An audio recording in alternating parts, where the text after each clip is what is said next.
Kembali Anda akan mengikuti Talkshow Interaktif di SAS FM.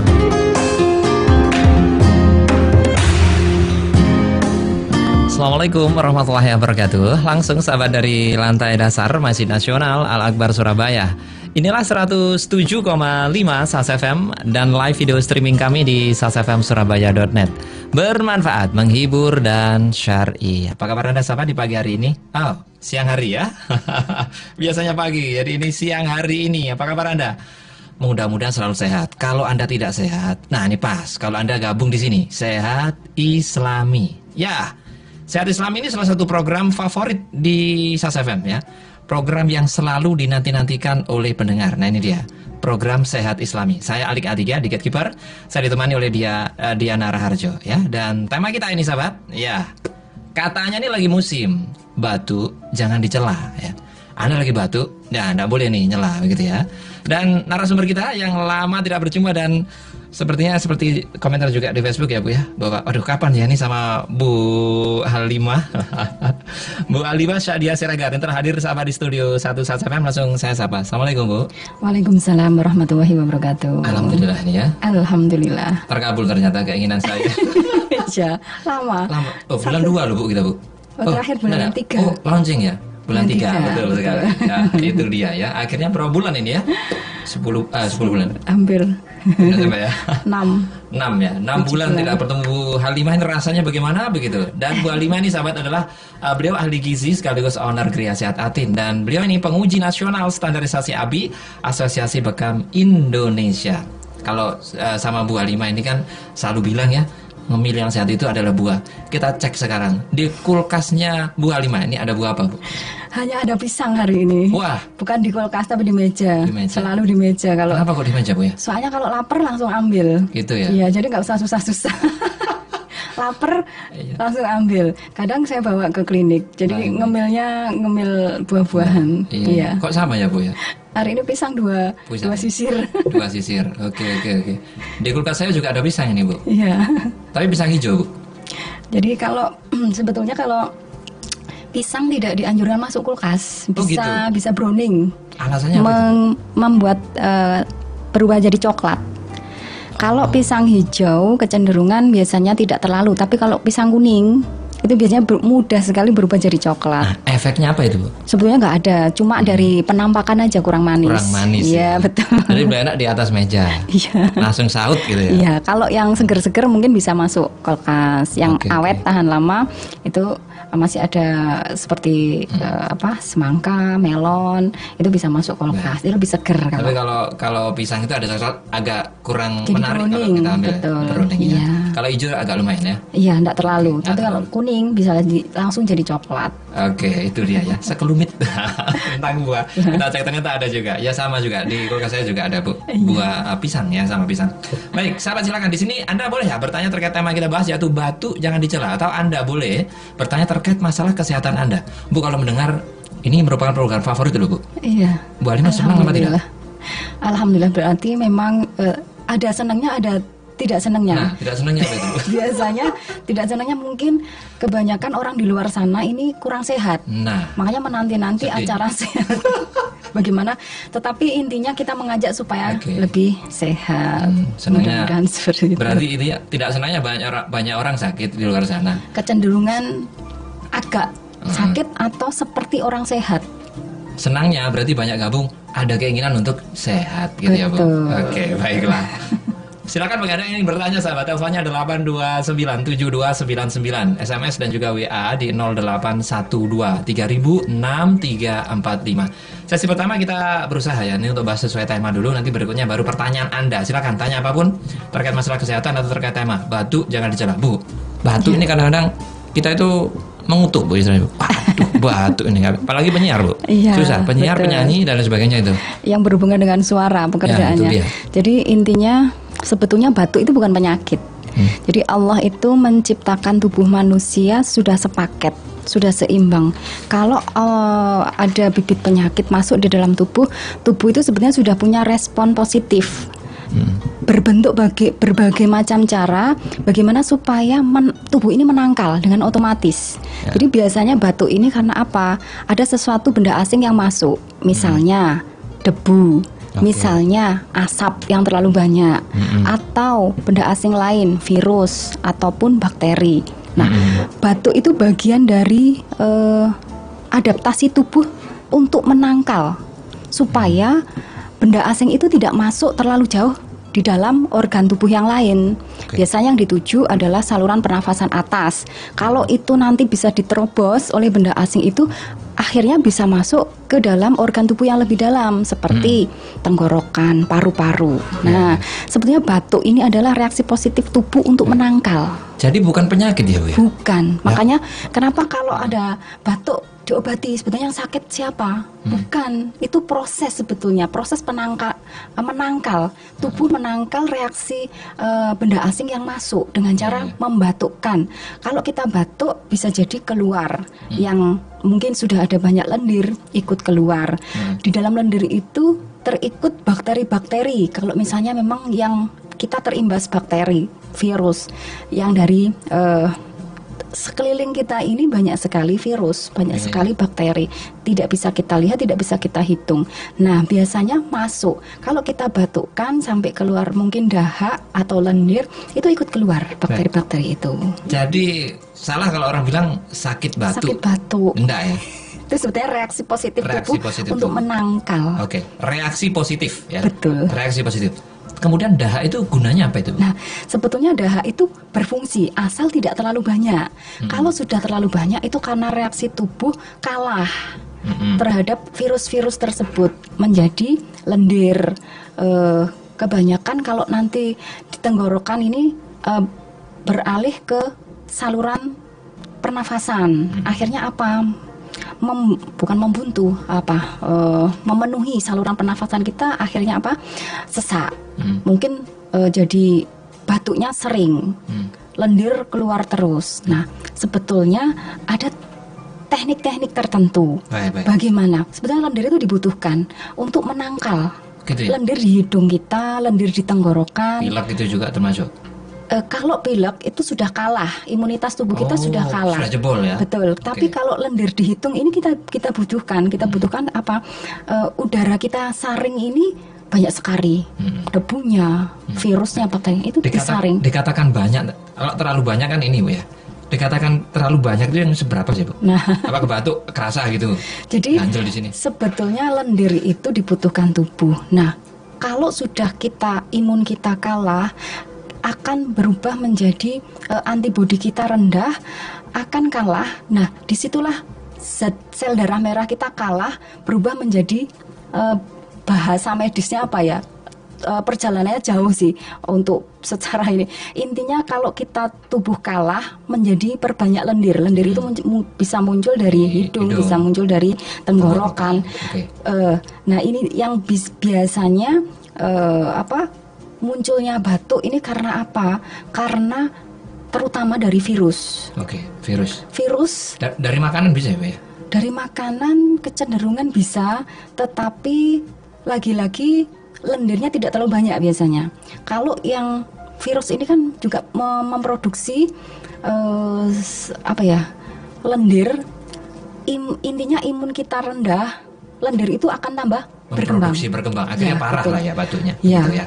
Lendir itu sampai bisa kadang muncul berwarna kuning, berwarna kehijauan. Nah, itu sudah agak parah. Kalau yang parah itu yang bukan, yang kehijauan apa? Yang jadi agak jorok ini. Tapi kan perlu dulu. Betul. Jadi lendir yang alami itu sebetulnya yang bening.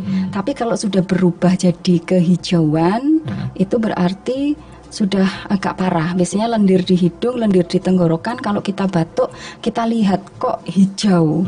Itu berarti sudah parah. Tubuh kita sebetulnya sudah kalah, imun kita kalah. Makanya kalau kita terjadi batuk, sebetulnya tidak perlu kita mengkonsumsi. Biasanya kan kita langsung konsumsi obat antibiotik untuk membunuh virus, untuk membunuh bakteri. Itu tepat sebetulnya kurang tepat. Yang harusnya ditingkatkan adalah imunitas tubuh kita. Supaya apa? Supaya tubuh kita imunnya naik, akhirnya bibit penyakit itu kalah dengan sendirinya. Kadang orang tidak sabar untuk segera membunuh tuh ya. Betul. Si virusnya tadi. Padahal, tapi Bu, Terkait berdahak tadi, ada kan batuk yang tidak ada dahaknya. Ya, batuk kering. Batuk kering itu biasanya pemicunya satu bisa dari makanan. Makanan yang berminyak. Oke, gorengan. Yang kedua, ya ini hobinya orang-orang sekarang. Yang kedua bisa jadi karena kalau dalam istilah medis sebenarnya tidak ada, tapi kalau di masyarakat umum kita menyebutnya masuk angin. Masuk angin? Ya. Masuk angin yang orang-orang sebut itu? Iya, itu bisa pencetus batuk kering. Oh, iya. Yang ketiga, kurang cairan, air putih. Kurang air putih. Kita sebutnya dehidrasi, akhirnya yang terserang adalah infeksi saluran pernafasan atas. Prosesnya panjang sebetulnya, saya tidak intinya macamnya tuh tadi, 3 tadi sebabnya. Apa secara fungsi itu sama Bu sebenarnya? Itu hanya reaksi saja, reaksi awal dari penyakit awal. Sama ya? Sama. Jadi ada sesuatu yang masuk, benda asing yang dianggap tubuh itu benda asing. Kalau itu tidak membuat tubuh nyaman, akhirnya dikeluarkan. Dikeluarkannya dengan cara dibatukkan itu. Makanya kalau kita batuk itu jangan dicela. Sebenarnya malah kita itu bersyukur kalau dikeluarkan zat-zat asingnya berupa lendir, berupa mungkin debu atau berupa mungkin asap. Kita mungkin masuk di suatu lingkungan tiba-tiba asapnya banyak, itu kita pasti batuk-batuk. Nah itu sebenarnya reaksi tubuh dikeluarkan supaya tidak menjangkau organ tubuh yang lebih dalam. Ya, sebenarnya luar biasa nih Bu ya. Batuk ternyata juga kita harus syukuri batuk itu. Wah, itu adalah salah satu menjaga tubuh kita ya Bu ya. Benteng lah istilahnya Bu. Betul, benteng. Oke, baik. Itu dia sahabat. Di awal-awal Anda kurang jelas apanya begitu silahkan tanyakan di sini ya. 8297299 SMS dan juga WA di 0812306345. Ada boleh bertanya terkait tema maupun terkait masalah kesehatan Anda. Dan kami sahabat Sehat Islam ini akan kembali setelah yang berikut ini.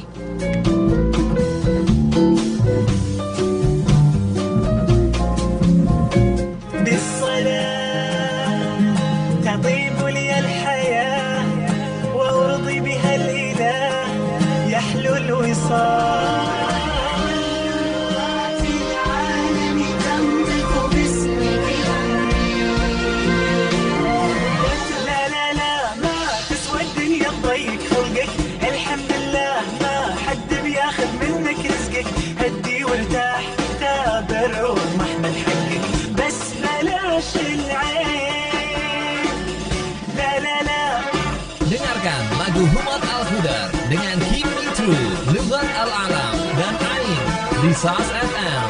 Bermanfaat, menghibur, syar'i.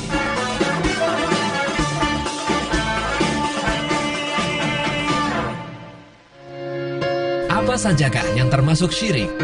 Ya sebenarnya saya tidak hanya akeh harus dikembangkan. Orang berobat kalau diyakini obat itu bisa menyembuhkan penyakit, ya syirik. Itu termasuk Ustaz? Iya. Oh iya. Jadi harus itu sekedar pelantaran. Nah, batu itu kan macam-macam. Batu apung untuk gosok, tukang itu kan yang batu yang kali untuk fondasi bangunan, batu ake untuk perhiasan. Ya itu perhiasan saja lah. Yang kerat mobil untuk menghentikan mobil tak langsung sopirnya paham. Oh iya, gunanya itu sebenarnya. Iya, terbiasa. Dengan dulu saya. Iya, jangan berlebihan. Talk show interaktif Samudra Hadis setiap Jumat jam 4 sore di SAS FM. Bermanfaat, menghibur, syar'i. Bagaimanakah agar bisa bahagia, tidak sengsara?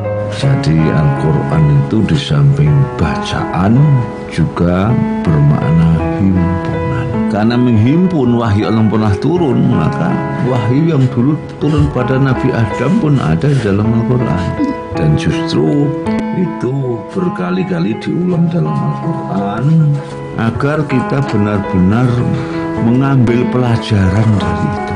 Sebab Allah sudah menjamin kalau tetap mengikuti petunjuknya, ya, maka kita ini pasti akan selalu bahagia, sejahtera, tidak kurang apa, dan juga tidak akan pernah hidup nista, hidup sengsara. Kajian tafsir Al-Quran setiap Kamis jam 4 sore di SAS FM. Bermanfaat, menghibur, syar'i. Dahulu, radio hanya bisa didengar. Tapi kini, Radio Sas FM bisa Anda lihat melalui live streaming video kami di www.sasfmsurabaya.net. Anda bisa melihat siaran kami. Lihat dan dengar Sas FM kapanpun, dimanapun. 107,5 Sas FM, bermanfaat, menghibur, syar'i. Sahabat, ada informasi untuk Anda bersama Diana Raharjo di Gatekeeper. Diana. Ya, terima kasih ahli sahabat. Indonesia Syariah Economic Festival 2016 hadir untuk Anda. Sebuah event ekonomi dan keuangan syariah terbesar dan terdepan di Indonesia yang mengintegrasikan pengembangan sektor keuangan dengan sektor real. Kunjungi Indonesia Syariah Economic Festival 2016 di Grand City Exhibition Hall, Surabaya. Pameran ini dibuka mulai tanggal 25 sampai dengan 30 Oktober 2016. Diikuti oleh berbagai kalangan, mulai dari asosiasi-asosiasi pengusaha UMKM, komunitas wirausaha muda Jawa Timur, perbankan, santri, mahasiswa, hingga masyarakat umum. Pameran juga dimeriahkan dengan talk show, menghadirkan narasumber yang berkompeten di bidang finance, fashion, dan food berbasis syariah. Dihadiri pula oleh artis ibu kota Fatin dan Oki Setiana Dewi.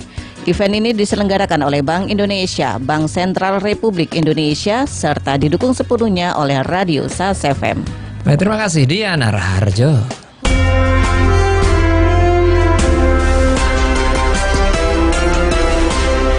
Kita kembali sahabat di Sehat Islami, program favorit Anda ya. Kita masih bersama Ibu Halimah Sa'diah Siregar. Beliau ahli gizi, sekaligus owner dari Geria Sehat Atin dan juga penguji nasional standarisasi ABI.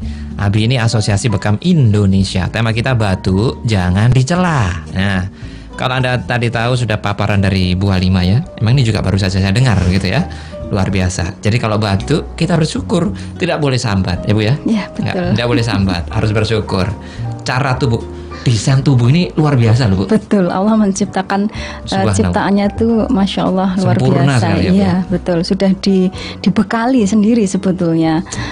Benteng-benteng, tameng-tameng supaya apa? Supaya tetap sehat. Cuma kita aja yang kadang bodoh gitu, nggak tahu itu bodoh.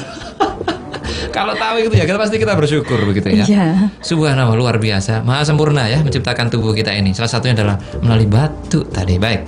Silakan bagi Anda yang ingin bertanya 8297299 SMS dan WA 0812 306345. Boleh bertanya terkait tema yaitu batu dan juga boleh bertanya terkait masalah kesehatan Anda. Kita jawab satu persatu ya Bu ya. Yang telah bergabung Bu Suriah ini. Kalau menstruasi apakah boleh melakukan olahraga? Kalau mensnya masih pas deras, ini tidak dianjurkan olahraga. Olahraga ringan saja insya Allah masih boleh, seperti jalan kaki. Karena memang sebetulnya olahraga ini diperlukan tubuh setiap hari. Jadi kalau kita terbiasa jalan kaki atau mungkin bersepeda, boleh, masih boleh. Tetapi kalau yang strong seperti mungkin senam aerobik atau yang mungkin yang ada yang strong lagi seperti fitness itu ya. Tidak dianjurkan. Angkat berat itu. Iya, itu tidak dianjurkan karena apa? Akan bereaksi pada pengeluaran darah itu akan semakin deras. Jadi tidak dianjurkan. Olahraga yang ringan-ringan saja boleh, yang seperti jalan kaki itu masih relatif aman. Jalan lari itu pun tidak dianjurkan. Yang paling aman adalah jalan dan bersepeda. Jadi esensinya itu gerakan-gerakan yang berat ya Bu ya? Iya. Kalau niatnya tidak olahraga, misalnya ibu-ibu itu kan pekerjaannya banyak Bu, iya. Di dapur lah ngangkat itu, ngangkat ini, apa itu juga termasuk? Perlu hati-hati kalau kita ibu-ibu kecenderungan angkat-angkat agak dikurangi, apalagi yang mungkin menggunakan KBI tidak ada hubungannya mungkin ya, penggunaan KB spiral ini tidak dianjurkan angkat-angkat berat atau apa, karena memang saat haid itu akan, kalau kita otot kita stretching terlalu berat, kita mengangkat beban itu akan bereaksi. Oke. Akan tambah deras ya. Ya, terus efek lainnya ketika deras apa itu Bu? Biasanya jadi HB ngedrop. Oke. Keliengan. HB ngedrop, keliengan, lemes. Betul. Pada puncaknya bisa pingsan sampai Bu? Kalau yang sampai parah bisa. Bisa ya. Jadi sampai pingsan, mungkin belum sampai pingsan tapi sudah keliengan, sudah lemas, kunang-kunang. Nah, itu tanda HB ngedrop. Baik. Jadi tensi ngedrop. ini juga untuk bapak-bapak ya. Kalau ibunya dieman ibunya.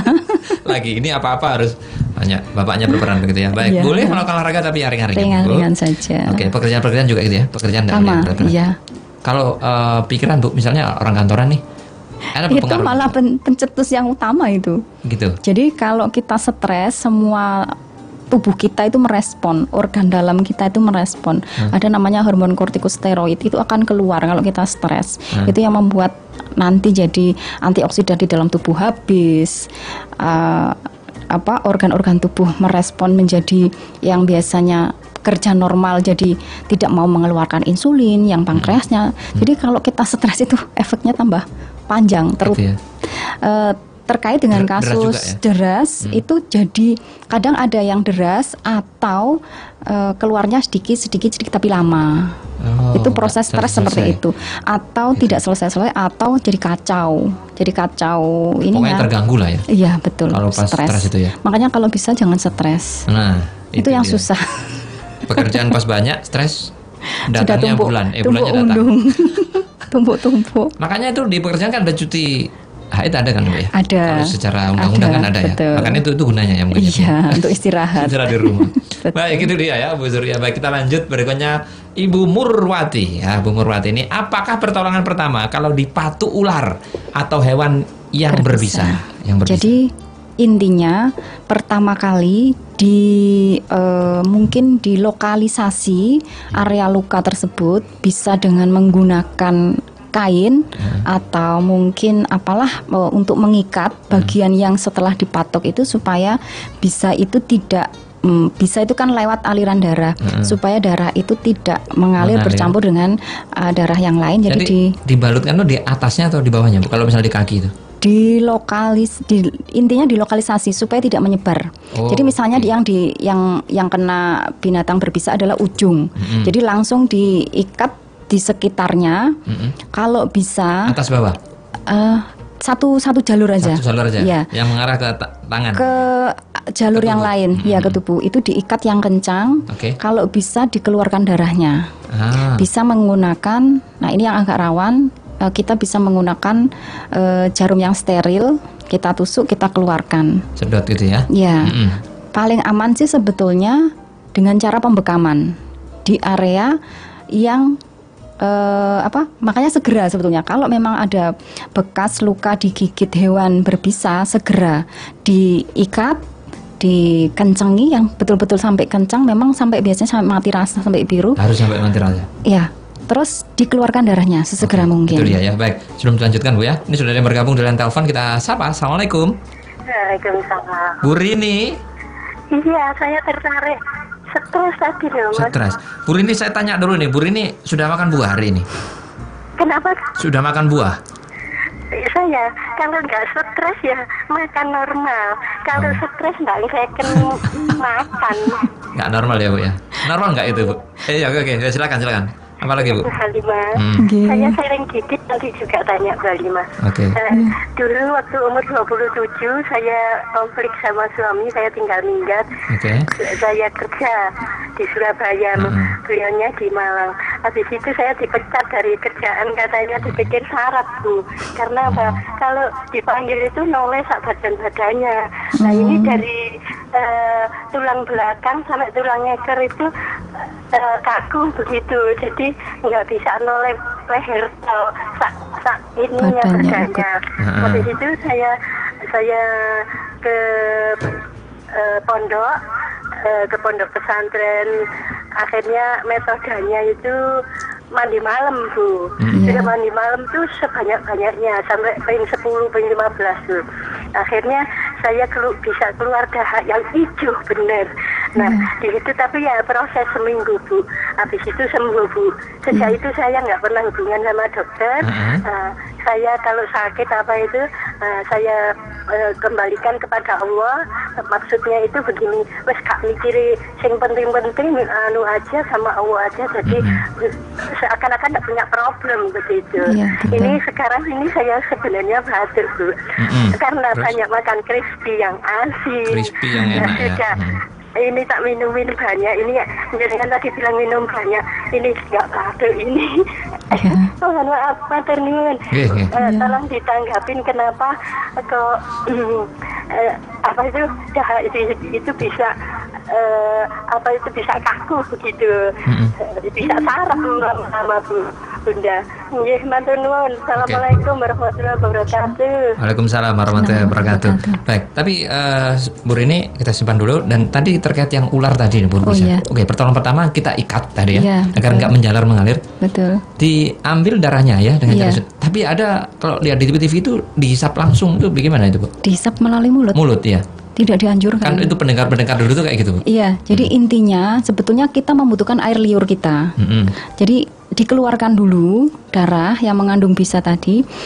Air liur kita itu sebenarnya banyak sekali manfaatnya. Nah, nanti di akhirnya itu bisa kita oles dengan air liur kita. Air liur kita itu luar biasa, banyak mengandung enzim. Makanya kalau makan harus dikunyah yang lembut biar bercampur dengan enzim. Enzim ini salah satunya bisa untuk mempercepat menutup luka. Oh, air liur itu ya, ada di air liur itu. Makanya saya bilang iler itu bermanfaat. Iler itu bermanfaat ya. Iya. Ojo ngomong gila nih, tapi bermanfaat ya Bu. Betul. Kita gatal, kalau nggak percaya kita gatal digigit nyamuk gitu ya. Kita oles dengan air liur kita, gatalnya hilang. Gatalnya bisa hilang. Betul. Bentolnya nanti merahnya cepat pudar karena itu memang air liur pas bangun tidur aja atau tidak? Biasa gini. Air liur biasa karena air liur kita memang mengandung enzim yang bisa menetralkan rasa gatal, menetralkan racun. Memang prosesnya tidak secepat kalau untuk menetralkan racun dari ular, kurang bisa. Jadi intinya dia mengurangi rasa gatal, sedikit menetralkan. Ada zat enzimnya itu yang dari air liur luar biasa. Luar biasa ini ya. Ada dua keajaiban, batuk sama air liur. Itu kita bahas nih air liur itu ya. Nanti kita bahas sendiri air liur. Itu ya, luar biasa. Jadi air liur digosok-gosokkan, kemudian tidak dianjurkan langsung dihisap ya? Tidak dianjurkan. Tapi kenapa? Dikeluarkan via apa itu? Iya, dikeluarkan dengan cara mungkin diurut, dimasas ya. Okay. Kalau kita punya mungkin alat cupping di rumah itu bisa kita gunakan. Jadi kita perlukaan langsung ditarik, disedot. Itu akan lebih maksimal, lebih efektif. Makanya proses pembekaman di area lokasi yang terkena racun atau bisa itu efektif sekali. Jadi tanda bahwa bisa itu keluar apa itu?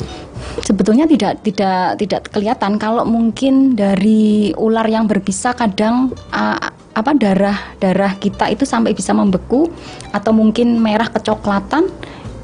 Tandanya nanti merahnya darah sudah sama dengan darah asli kita yang masih segar.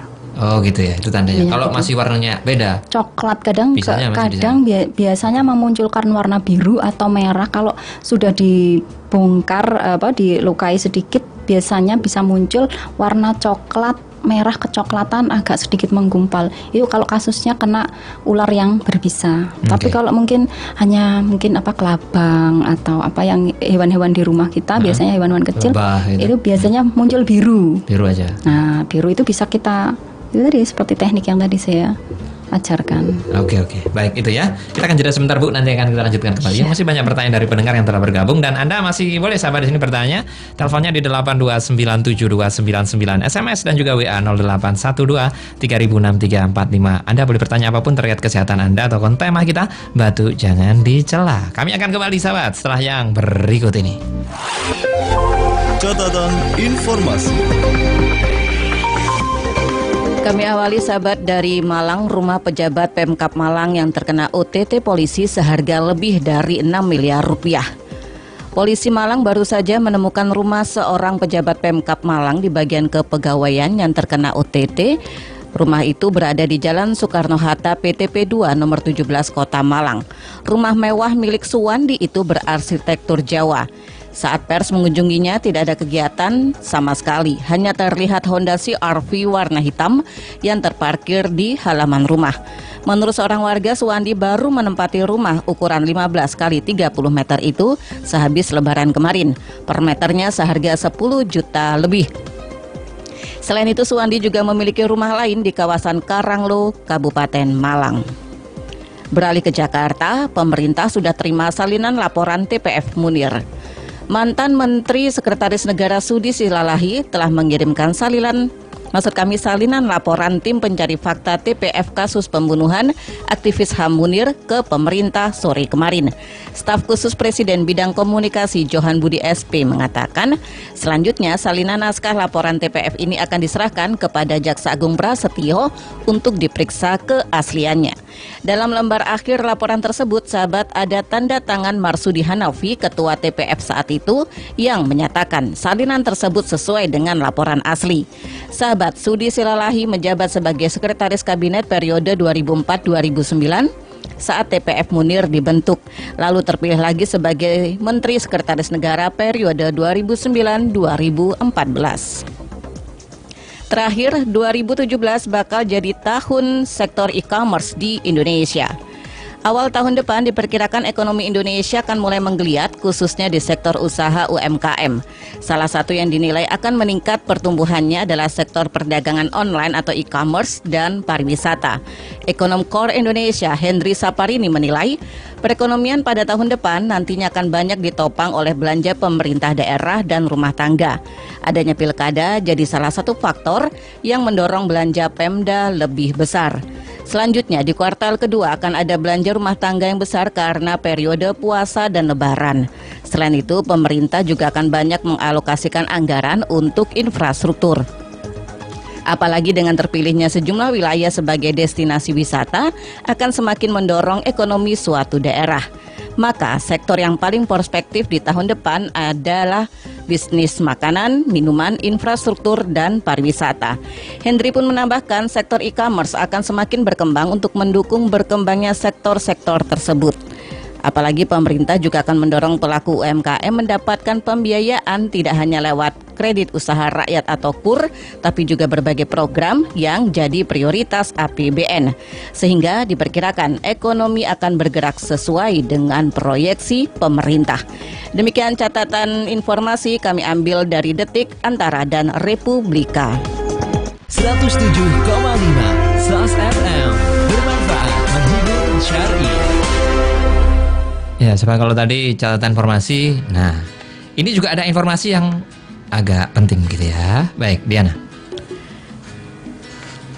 Informasi ini tentu sangat Anda perlukan ya. Baik, Ali. Saim ya. Oke.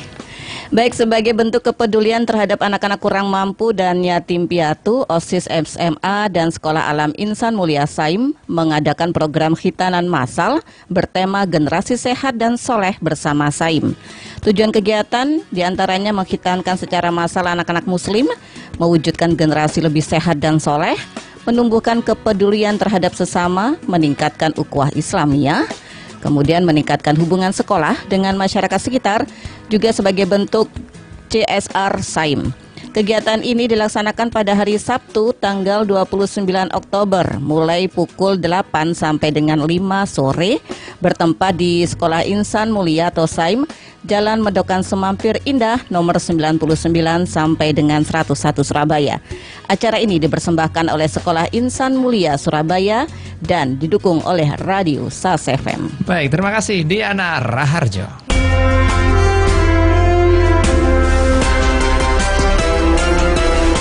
Kembali sahabat di Sehat Islami, tema kita batu jangan dicela. Masih bersama Ibu Halimah Sa'diyah Siregar. Beliau ahli gizi sekaligus owner Gria Sehat Atim dan juga penguji nasional standarisasi ABI Asosiasi Bekam Indonesia. Anda mau bertanya terkait kesehatan?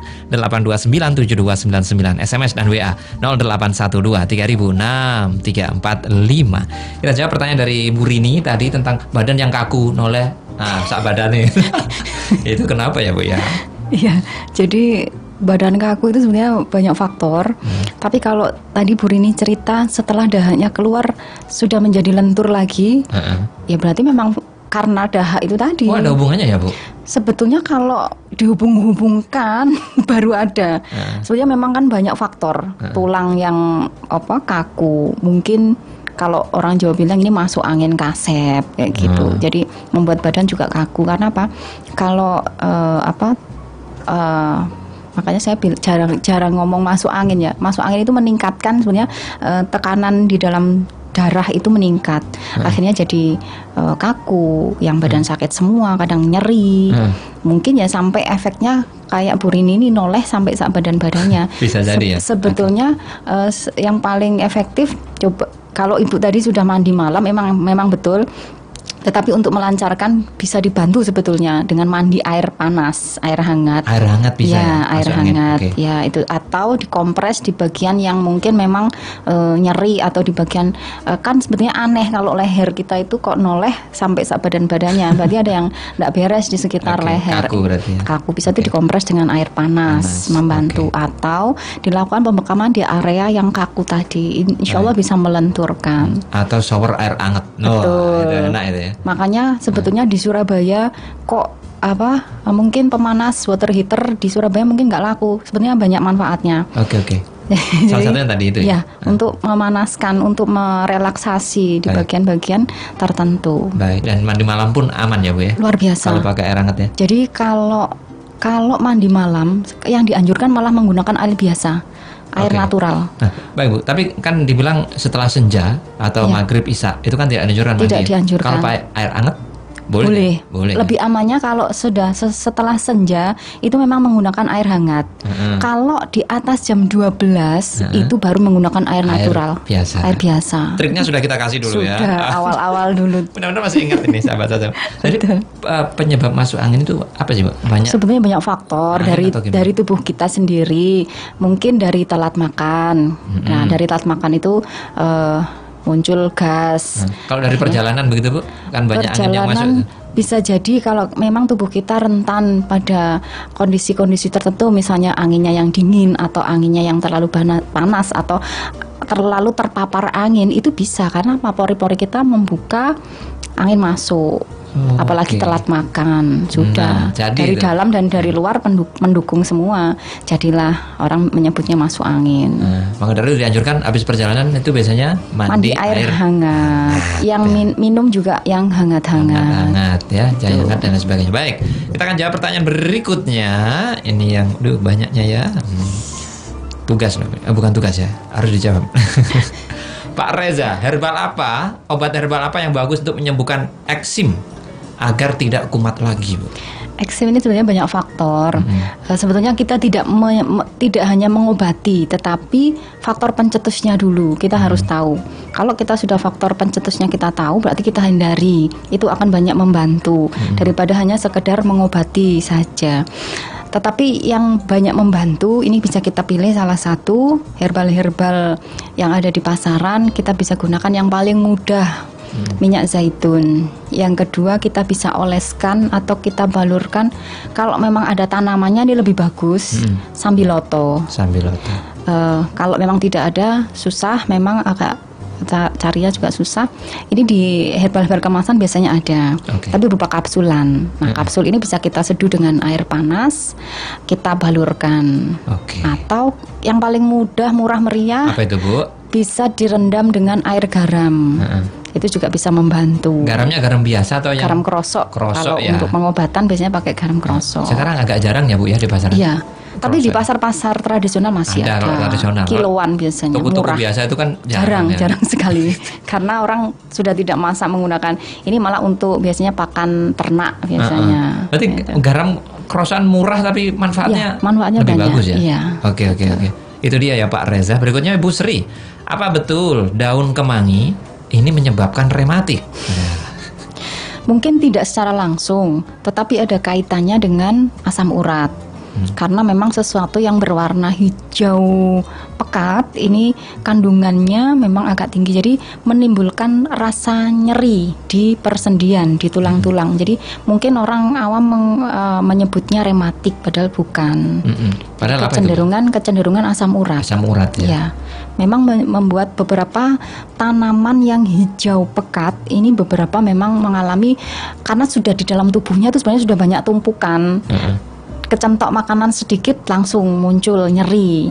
Biasanya daun kemangi, daun bayam, daun pepaya, daun pepaya masuk, ubi jalar. Oh itu masuk ya? Ini masuk beberapa. Kangkung Bu, kangkung masuk ya? Kangkung tidak masuk, tapi kadang kecenderungan agak rendah. Tapi yang biasanya orang mengkonsumsi daun ubi jalar dan daun pepaya ini kecenderungan langsung. Oke. Apalagi kalau dipicu di dalamnya sudah tumpuannya sudah banyak. Kadang agak dilema nih ya Bu ya, suka yang hijau-hijau itu. Ya. Nah, ini untuk penyeimbangnya apa ya Bu ya? Sebetulnya kalau saya bilang detox dulu tubuhnya, dikeluarkan dulu tumpukannya. Bisa dengan kita detox dengan perbanyak air putih, atau herbal yang membuat urin cepat keluar diuretik. Nah, kita bisa gunakan untuk diuretik itu bisa yang putih-putih atau yang berair. Kalau air putih itu biasanya tiap hari kan kita minum air putih Bu, berarti tiap hari detox bisa itu terjadi? Bisa. Jadi intinya kalau kita ada tumpukan asam urat atau tumpukan purin, bisa diperbanyak cairan air putihnya. Biar itu tadi mengalir keluar. Betul. Gitu. Intinya kan begitu. Iya. Baik, sudah ada yang bergabung di line telepon. Kita sapa. Siapakah ini? Assalamualaikum. Waalaikumsalam warahmatullahi wabarakatuh. Ya, Bu Ermin, selamat siang ini. Langsung pertanyaannya apa ini, Bu? Assalamualaikum. Waalaikumsalam warahmatullahi wabarakatuh. Mau tanya ini, untuk gatal-gatal ini apa bisa minum itu jamu angger waras sewak karang itu? Gatal. Itu apa juga halal angger waras itu? Oke. Nah, yang kedua, penyakit apa kalau makan makanan sama kuah tapi tidak dikunyah, langsung ditelan aja? Oke.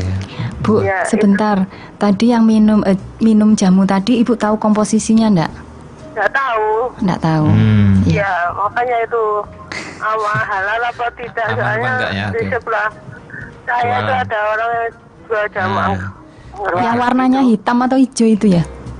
Gimana? Yang warnanya hitam atau hijau itu, yang cair itu? Hitam. Oh iya. Oke, hitam ya. Oke. Baik, itu aja Bu. Ya, terima kasih atas jawabannya. Assalamualaikum warahmatullahi wabarakatuh. Waalaikumsalam warahmatullahi wabarakatuh. Baik Bu, kita akan jeda sebentar ya. Nanti akan kita lanjutkan kembali di perjumpaan kita di Sehat Islami. Dan sahabat kami akan kembali tentunya setelah yang berikut ini.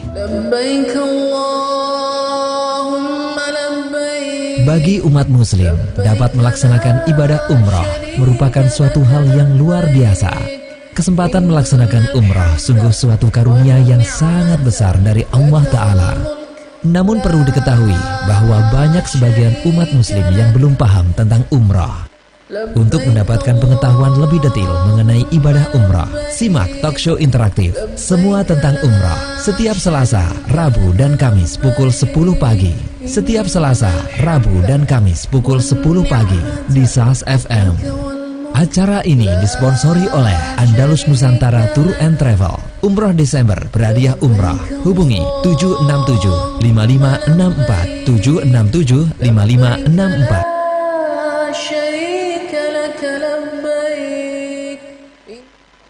107,5 SAS FM, bermanfaat, menghibur, syar'i. Baik, sampai kita ke gatekeeper lebih lagi nih ya. Ada informasi untuk Anda nih terkait Ustadz Yahya ini akan membedah bukunya. Diana? Oke, Ali, sahabat, betapa banyak keluarga di luar sana yang berpisah ataupun cerai hanya karena persoalan yang tak kunjung selesai, padahal di antara mereka pernikahannya sudah berlangsung puluhan tahun. Dan ternyata lamanya pernikahan juga bukan jaminan bisa lolos dari berbagai persoalan. Tentu hal itu tidak ingin terjadi pada kita, bukan? Untuk itu sahabat, mari kita cari ilmunya bagaimana merawat hubungan suami istri agar selalu baik-baik saja dengan mengikuti bincang santai bersama Ustadz Yahya Aziz MAG, narasumber program Tadarus Keluarga Radio SAS FM. Beliau nantinya akan memberikan ilmu plus, akan membedah buku barunya. Waktunya kita laksanakan Minggu tanggal 6 November mulai jam 9 pagi sampai 2 siang bertempat di Studio 2 SAS FM. Anda boleh bertanya sepuasnya sampai pada hal-hal yang paling detail sekalipun. Biaya hanya Rp100.000 per orang atau Rp125.000 bagi pasangan suami istri. Fasilitas yang kami sediakan ada buku terbaru Ustadz Yahya Aziz, kemudian snack dan makan siang, juga ada sertifikat.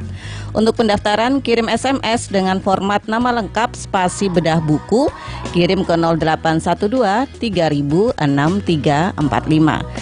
Sekali lagi kirim SMS ataupun WA dengan format nama lengkap spasi bedah buku, lalu kirimkan ke 0812 3000 6345. Anda juga bisa datang langsung ke Radio SAS FM di lantai dasar Masjid Al-Akbar Surabaya. Kembali ke Ali. Terima kasih.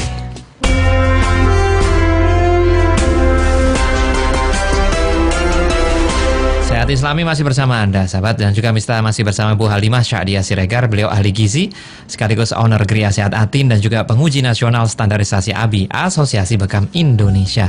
Langsung kita jawab ini, Bu Halimah. Tadi pertanyaan dari Bu Hermin ya, terkait jamu. Jamu segala macam penyakit.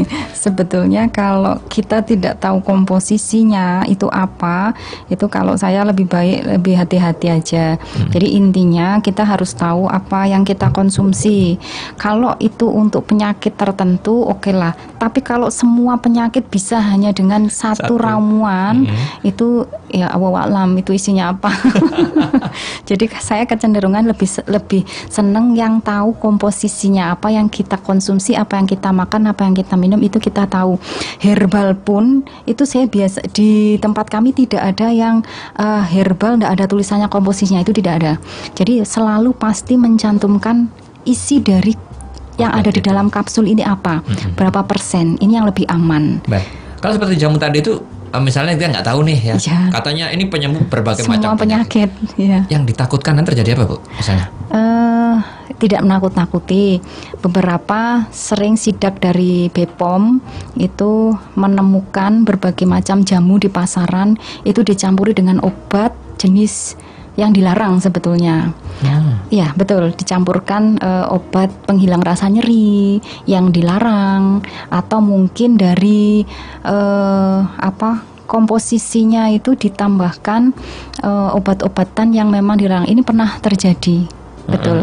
Jadi sidak dari BPOM, Balai Obat dan Makanan, itu ternyata banyak menemukan ini padahal obat-obat herbal yang sudah kemasan, apalagi yang kita tidak tahu yang cair-cair campurnya seperti gimana itu. Sama apa ya, halal tidaknya juga tidak tahu ya, Bu? Iya, halal tidaknya kita juga tidak tahu. Makanya kalau kita mau mengkonsumsi apapun, lihat dulu kemasannya.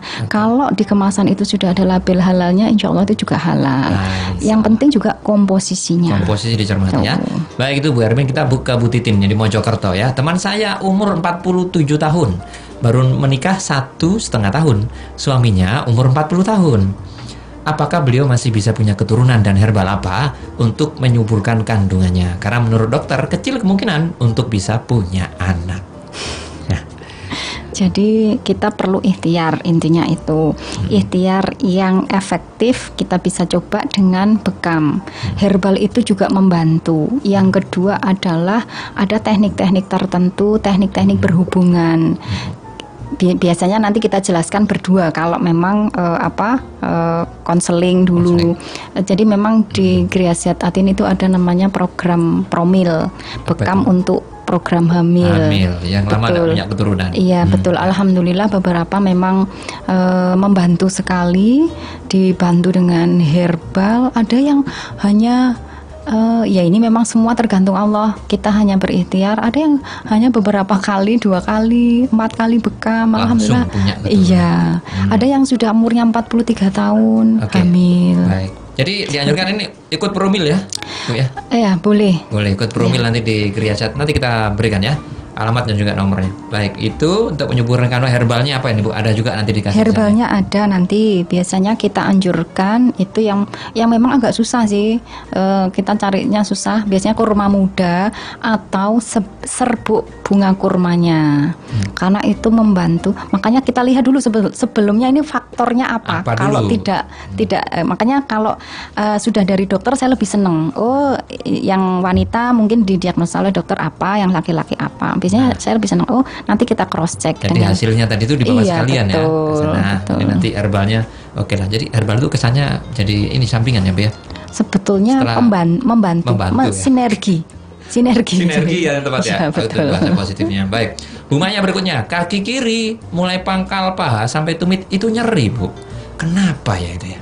Nyeri itu banyak faktor. Tetapi kalau diamati coba, kalau nyerinya muncul bangun tidur, mungkin di persendian, itu bisa jadi tumpukan purin yang sudah menumpuk berlebih. Lagi-lagi evaluasi makanannya, apakah memang yang tinggi purin seperti yang enak-enak gorengan, jeroan, daging-dagingan. Itu. Kalau bangun tidur terasa lebih nyeri, terus kalau sudah dibawa gerak kok sudah mulai berkurang, itu ciri-ciri sudah terjadi penumpukan purin atau asam uratnya. Coba cek asam uratnya, mungkin sudah melebihi ambang batas. Biasanya pengalaman pasien seperti itu. Baik, itu karena itu ya. Obatnya juga sudah pernah sering kita bahas ya Bu ya? Sering. Apa Bu obatnya Bu? Jadi yang paling membantu mengurangi rasa nyerinya, menurunkan dari kadar asam uratnya, bisa dilakukan pembekaman. Yang kedua, bisa kita masukkan herbal-herbal yang bersifat diuretik. Itu seperti timun, seledri. Kayak gitu-gitu ya. Baik, itu Bu Maya. Itu karena itu Bu ya. Jadi dikontrol nih makanannya ya. Kolesterolnya biasanya ini gabungan. Gandengannya teman itu. Karib. Kemana ikut itu ya? Iya. Eni di Tenggilis. Gusi saya sering bengkak. Biasanya minum obat untuk bengkaknya. Herbal apa sebagai pengganti obat gusi yang bengkak? Bengkaknya ini karena apa? Mungkin karena biasanya yang sering muncul bengkak itu yang di bagian belakang, yang geraham. Itu mungkin ada sisa-sisa makanan yang tidak bersih. Jadi kalau emang itu pencetusnya berarti harus kita harus rutin gosok giginya. Yang paling membantu ini bisa dicoba tempelkan atau kita tetes dengan minyak zaitun atau minyak habatus sauda. Itu bisa yang cair, yang minyak, berupa minyak. Atau yang lebih kuat lagi sifat analgesiknya, herbal-herbal itu punya zat aktif namanya, itu bisa kita gunakan bawang putih. Bawang putih dikunyah atau diparut, tempelkan di bagian gusi yang bengkak. Karena bawang putih mempunyai zat aktif penghilang rasa nyeri, anti radang, antibakteri, antivirus. Tuh, jadi bisa dicoba. Coba itu ya, berbagai cara tadi. Tapi kalau status saja manjur ya Bu, kayak zaitun sama apa? Kalau habat dan zaitun relatif agak soft, jadi sifatnya kurang kuat. Tapi yang lebih kuat biasanya beberapa kali pasien mengalami yang gigi bengkak hanya dengan bawang putih ditempelkan yang sudah dihaluskan atau diparut. Alhamdulillah mungkin 2-3 kali sudah hilang. Oke, baik, itu berikutnya ini yang bergabung, makanan, tidak ada namanya ya nih ya, makanan dan obat apa untuk mengobati gatal-gatal atau eksim yang pada kulit yang sudah menahun Bu? Apakah bisa dengan pengobatan bekam? Bekam membantu, intinya mengeluarkan mendetok darah secara langsung. Yang kedua, pola makan pencetusnya dijaga. Kalau memang apa yang tahu kita, jadi pencetusnya apa itu juga dikurangi, kalau bisa di stop. Yang ketiga, tingkatkan imunitas tubuh. Bisa kita gunakan pendetok, herbal pendetoknya kita bisa gunakan juga sambiloto atau madu yang sudah ada propolisnya. Itu bagus juga. Yang ketiga, kayaknya ini perlu biasanya kecenderungan BAB-nya. Coba dievaluasi apakah BAB-nya lancar, karena biasanya saya banyak sekali menemukan pasien-pasien yang mengalami gangguan kulit itu BAB-nya kurang lancar. Yang terakhir adalah stres.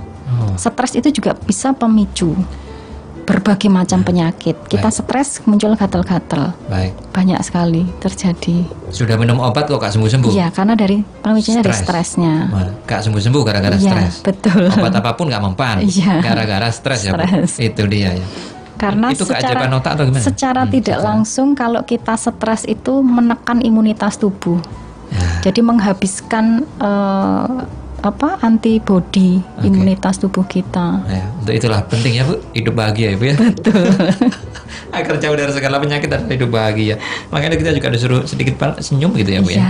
Senyum itu ibadah. Yang kedua, ternyata kalau senyumnya ikhlas, itu bisa memicu keluarnya hormon kebahagiaan atau hormon endorfin. Itu dia ya. Kita bahas senyum sama ini udah banyak satu tema lagi itu. Baik, kita akan jeda sebentar ya. Nanti akan kita lanjutkan kembali dan kita masih di Sehat Islami. Kami akan jeda dulu dan akan kembali setelah time sinyal berikut ini. Radio SAS FM menunjukkan pukul 2 siang.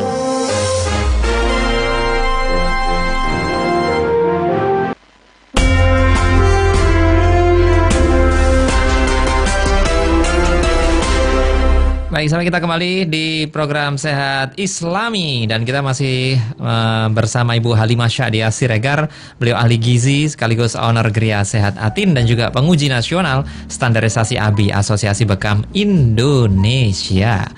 Baik, Bu Halimah, menumpuk ya. Kita akan jawab pertanyaan satu per satu yang telah hadir di ruang gatekeeper 089868 sekian-sekian ya, tidak ada namanya. Kulit saya ini kelihatan hitam kusam. Saya sudah memakai pelembab wajah yang seperti diiklankan di TV. Dan ini tapi kok nggak ada hasilnya begitu ya. Ini yang saya tanyakan, apakah minyak zaitun bisa memutihkan kulit atau wajah? Dan apa ada efek sampingnya? Minyak zaitun yang asli gimana cirinya dan harganya berapa? Ini Bu, upaya ini Bu. Jadi insya Allah bisa. Jadi saya langsung jawab nggih. Intinya minyak zaitun yang bagus ada tulisannya ekstrak virgin olive oil. Kalau di luar tulisan itu biasanya dia perasan keberapa. Intinya ada tulisan ekstrak virgin olive oil, itu sudah aman.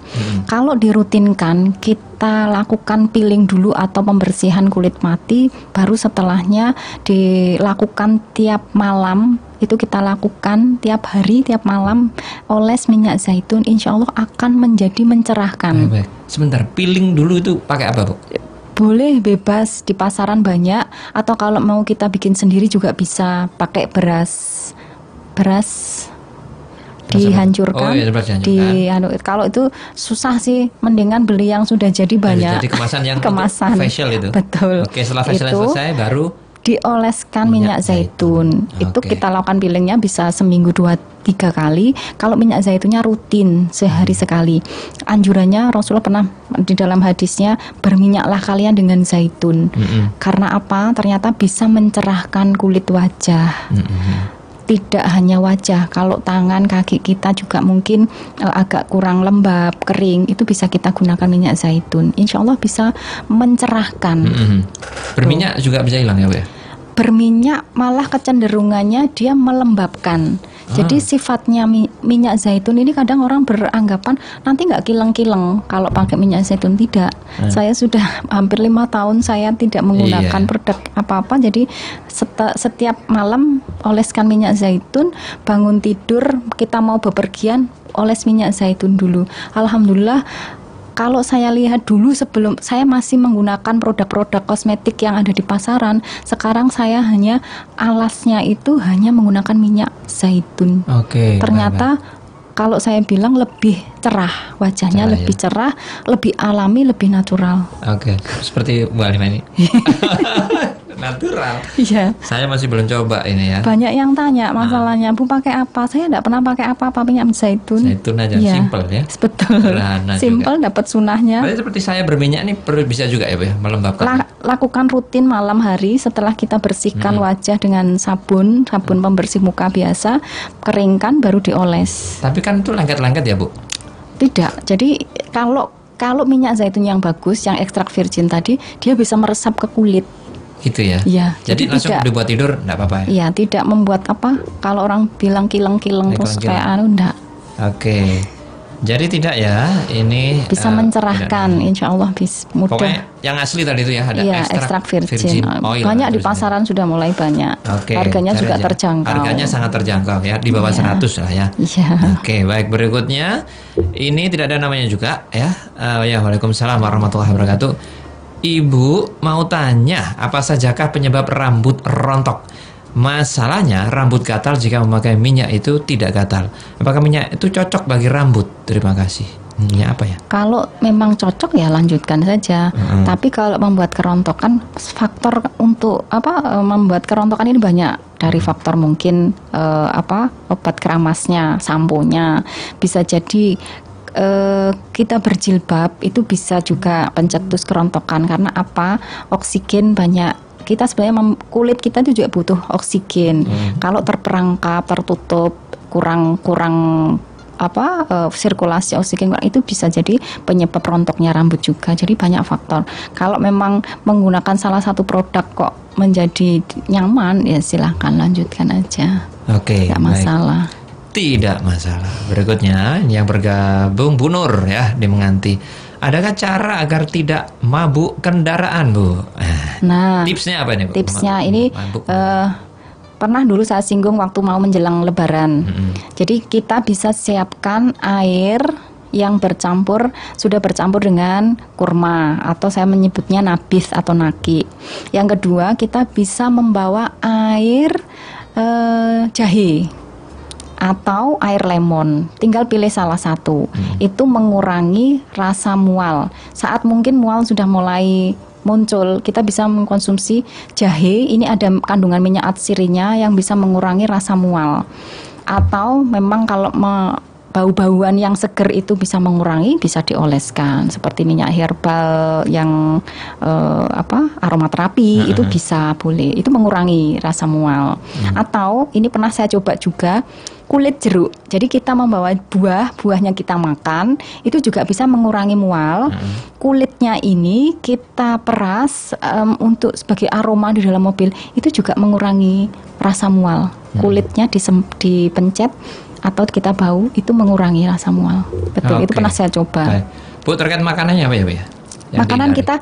Yang dihindari, yang membuat tubuh kita agak berat bekerjanya, yang bersantan-bersantan, gorengan itu kita hindari.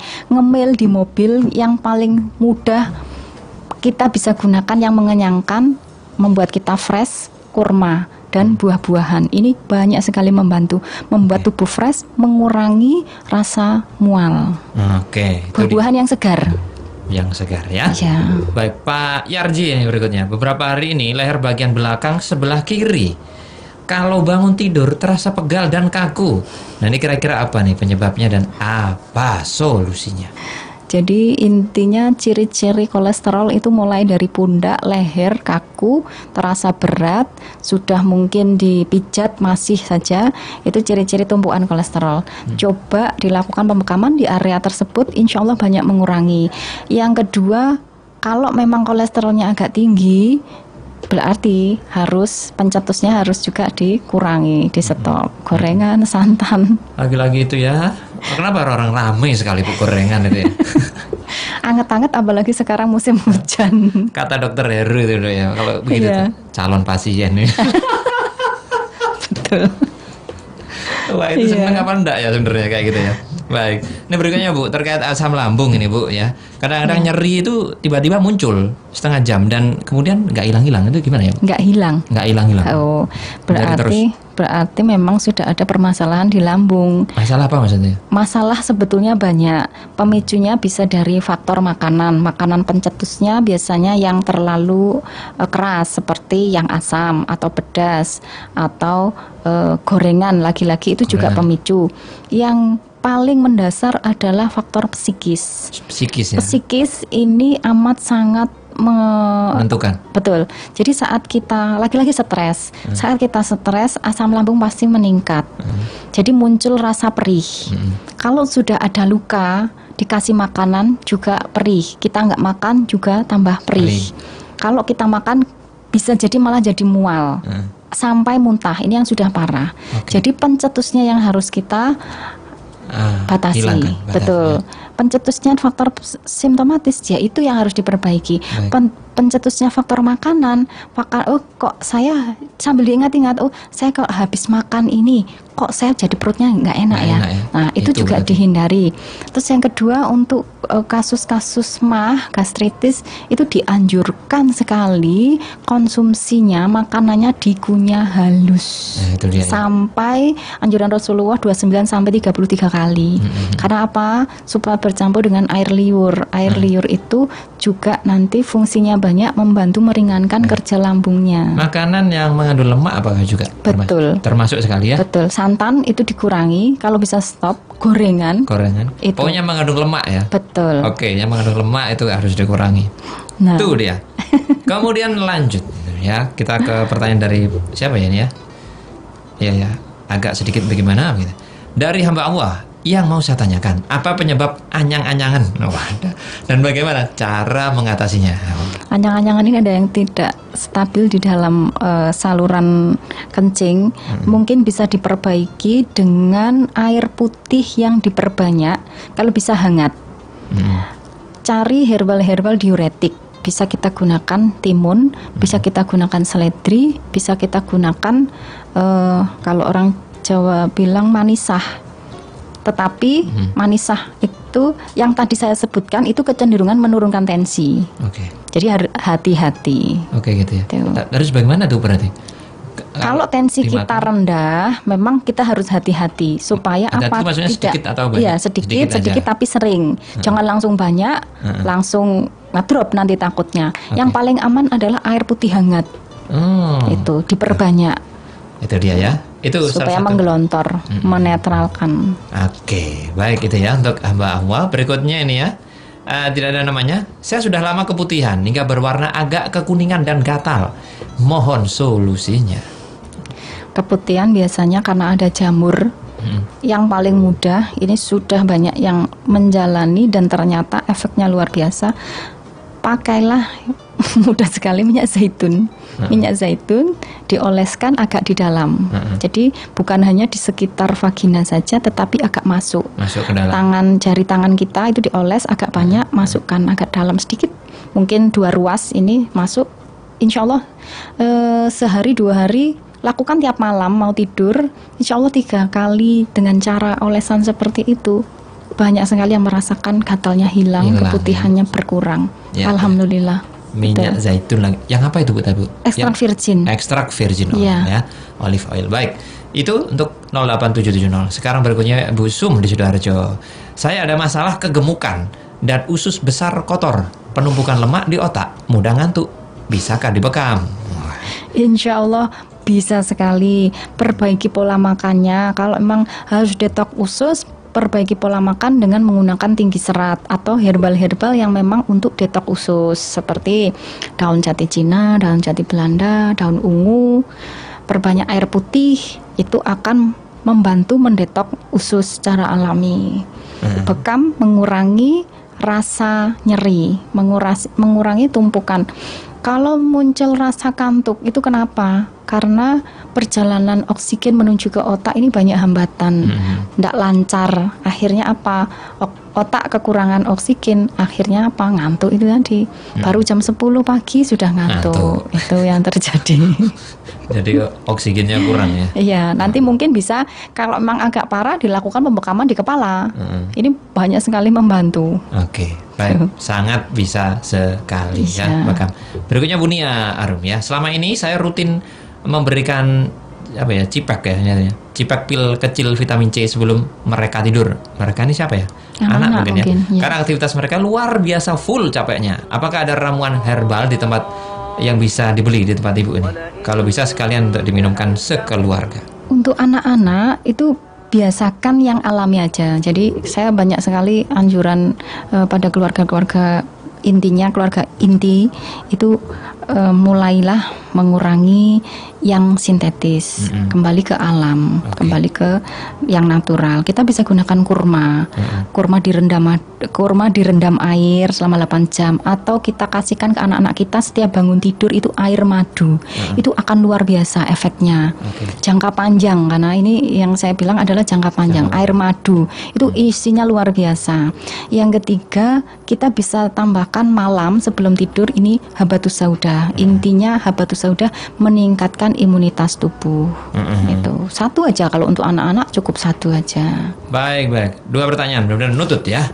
Bu Surya nih, banyak tanaman sambung nyawa di rumahnya Bu Surya. Khasiatnya apa ya ini ya? Dan bagaimana cara mengkonsumsinya? Khasiatnya banyak. Sambung nyawa ini banyak digunakan oleh teman-teman yang mempunyai kanker. Karena apa? Di dalam sambung nyawa ini antioksidannya tinggi. Kita bisa buat lalapan kalau memang doyan. Langsung ya lalapan. Boleh, rasanya itu lebih bagus. Pahit. Ya. Pahit itu kadang-kadang pokoknya enggak enak. Terus yang kedua bisa kita rebus, tetapi kalau dengan perebusan memang banyak sekali zat yang hilang. Lebih bagus untuk lalapan juga boleh. Yang pahit-pahit ini kadang bermanfaat juga. Oh, luar biasa biasanya. Betul, yang enggak enak itu khasiatnya luar biasa. Betul, ayatnya ada itu kan. Baik, Pak Reza ya terakhir. Istri saya ini 38 tahun sakit mah. Apakah dengan minum gamat ada efeknya dan gimana cara minumnya sampai habis atau gimana nih? Ya, jadi intinya gamat itu dia punya kolagen yang tinggi dengan berbagai macam merek di pasaran, bisa pilih salah satu.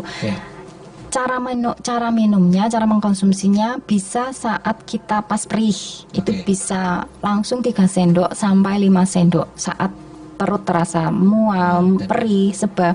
Kalau untuk menjaga, lakukan rutin hanya 1 sendok saja. Sehari? Betul. Sehari 3 kali, pagi, siang, malam. Jaga-jaga itu ya. Dihabiskan boleh. Kalau rasa perihnya sampai 8 kali dulu, berarti 8 kali minum? Iya, 2 sendok itu? Iya. Pokoknya saat nyeri itu langsung minum, tetapi jangan langsung diminumi air putih gitu dan ditelannya pelan-pelan.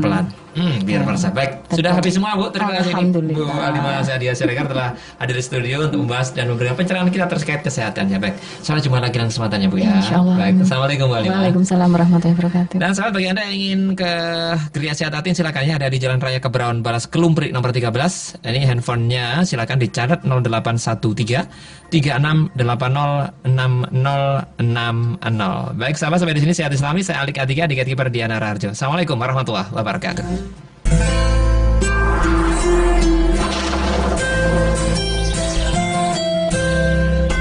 107,5 SOS FM, sejuk bermakna.